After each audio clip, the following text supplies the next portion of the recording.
So we begin this morning with one of the most powerful people in U.S. government, Deputy Attorney General Lisa Monaco. She's someone who you may not know very well, but every single day she's making decisions about all those issues and more. We sat down for an exclusive interview in what is truly one of the most volatile and unprecedented moments in the history of the Justice Department.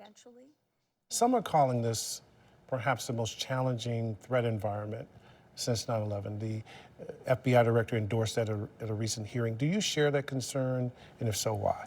I think we are in a very, very challenging threat environment.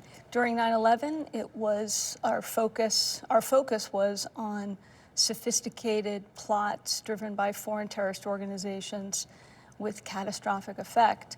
Today, I think we're in a unique moment where what we're most worried about are individuals or small groups who are often radicalized online and who are motivated by and influenced by a range of ideologies, from foreign terrorism and foreign terrorist organizations to domestic grievances. And oftentimes what we're seeing in the most lethal form is from racially or ethnically motivated ideologies. So the FBI director was saying he's never seen a time when all those categories are elevated at the same time. Is that what you're talking about here? That's exactly right. I mean, we have this range of ideologies that can motivate and inspire individuals to violence. And the current conflict is causing, I think, contributing to a heightened threat environment.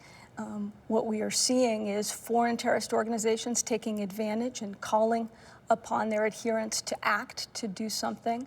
And then we're seeing individuals and small groups that we worry will basically take twisted inspiration from the conflict overseas and from the very searing images that we're seeing that came out of the brutal terrorist attacks that occurred on October 7th. Can you give us a sense of the cases, the caseload?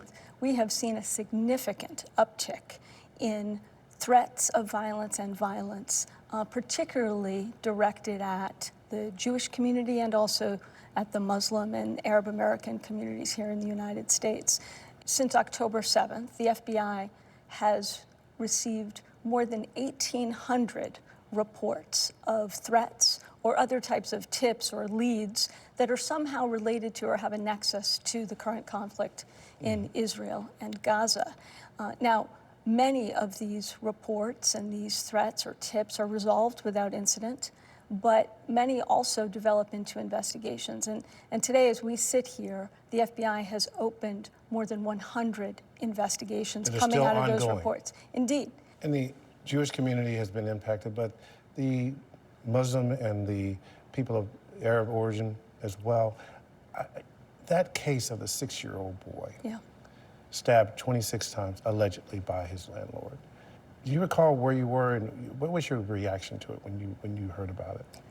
Look, it's heartbreaking, Pierre. I remember actually asking my staff, 6 years old? 6 years old? The hub of this conflict is thousands of miles away, but its spokes extend here to the United States in events like this brutal, fatal stabbing of a 6-year-old Muslim boy. The domestic repercussions of the Israel-Hamas war are not the only contributor to the current threat environment. Monaco said the Justice Department is also working to address potential threats at the southern border. This week, Customs and Border Protection sources are telling us that on one day they stopped 12,000 people from trying to enter the country from the southern border.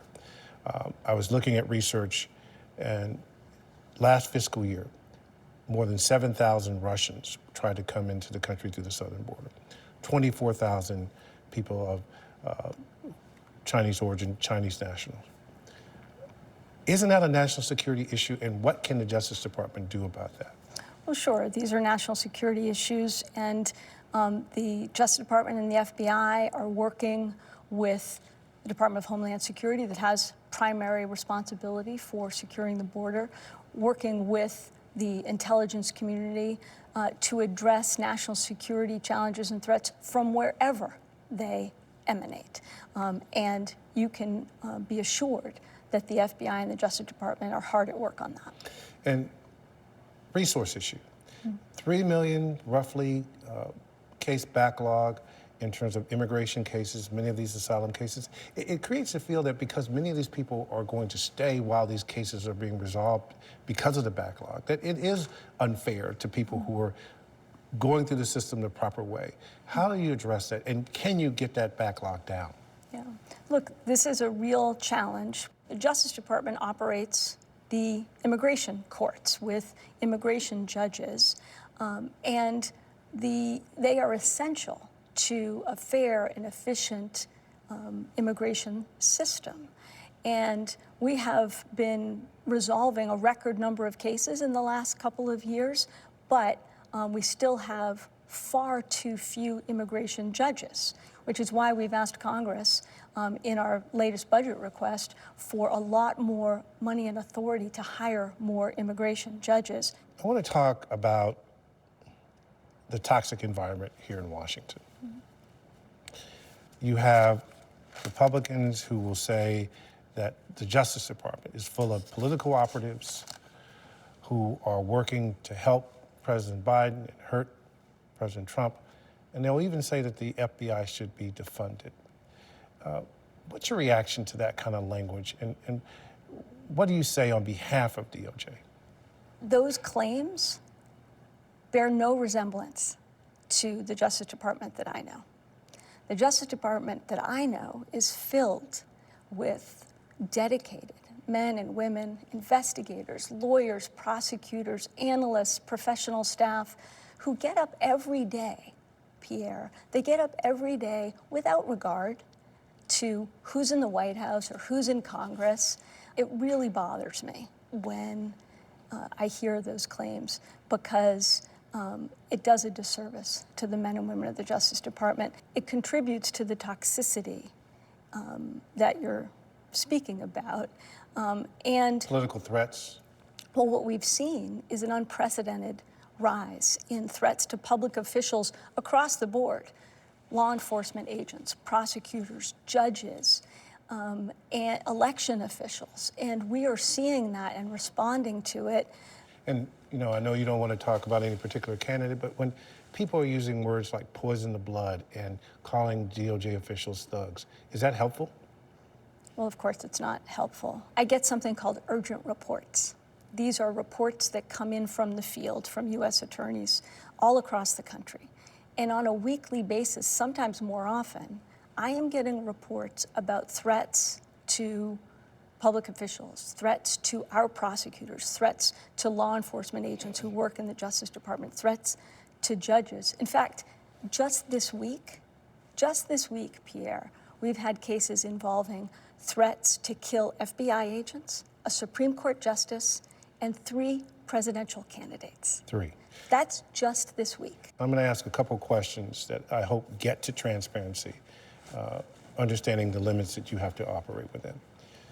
Can you assure the American public that Special Counsels Jack Smith, David Weiss, Robert Hurt are operating without regard to anything but the facts and the law?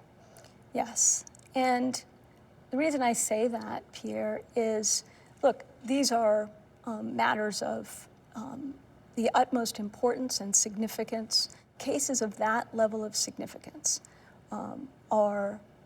it's exceptionally important that they are handled independently, confidentially, and free of any outside or inappropriate influence. And that's exactly why the Attorney General appointed special counsels in the first place. Just for the record, so the public can hear it from a top official at DOJ.